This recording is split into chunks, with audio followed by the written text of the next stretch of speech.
let's introduce contemporary literature.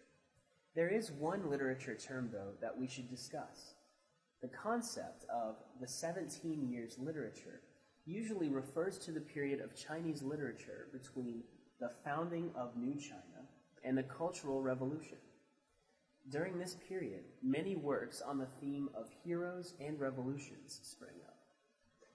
Examples include The Builder by Liu Qing, The Song of Youth by Yang Mo, Tracks in the Snowing Forest by Qu Bo, Keep the Red Flag Flying by Liang Bing, The Red Song by Wu Qiang, and The Red Crag by Luo Guangbing and Yang Yiyan. Chinese literature experienced a cultural disaster during the Cultural Revolution, but recovered rapidly afterwards and won a new prosperity after the reform and opening up in 1978. The literature of the period from the end of the 1970s to the beginning of the 1980s, often called scar literature or the literature of the wounded, discusses the experience of sent-down youths with great, though not complete, frankness. Class Counselor 班主任 by Liao Xinwu is one of the earliest examples of this kind of literature. During this period, poetry also changed in its form and content.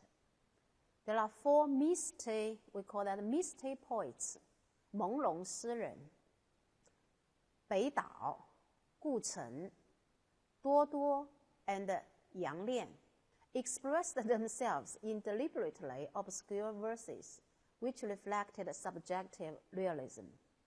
A spirit of literary experimentation flourished in the second half of the 1980s. Some fiction writers, like Wang Meng, experimented with modernist language and narrative modes. Another group of writers, collectively said to constitute the Roots movement, including Han Xiaogong and Mo Yan, sought to reconnect literature and other culture to Chinese traditions. Other writers, such as Yu Hua and Su Tong, experimented in a more avant-garde mode of writing, which was daring in form and language, and showed a complete loss of faith in ideas of any sort. Women writers came to the fore. Many of them, such as Wang Anyi, Wei Hui, explored female subjectivity in a radically changing society. Neo-realism is another important current in the fiction of 1990s, for instance, in the writing of Ci Li. At the turn of the 21st century, Chinese literature is now undergoing a great development, especially with the rise of the new generation born in the 1980s.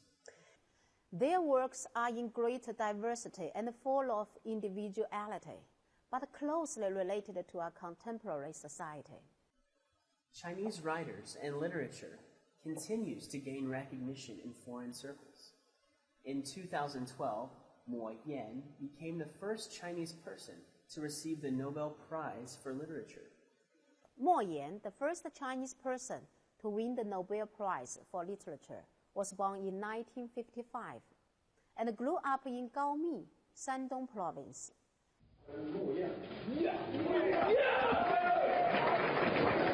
In his writings, Mo Yan draws on his youthful experiences and setting in his birthplaces. His famous works include Red Sorghum, 红高粱, Big Breasts and Wide Hips, 丰乳肥臀, Life and Death Are Wearing Me Out, 生死疲劳, and his latest novel called Frog.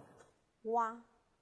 In conclusion, the literary history of China spans many, many years and covers three general areas. First, the classical, then modern, and lastly, the contemporary.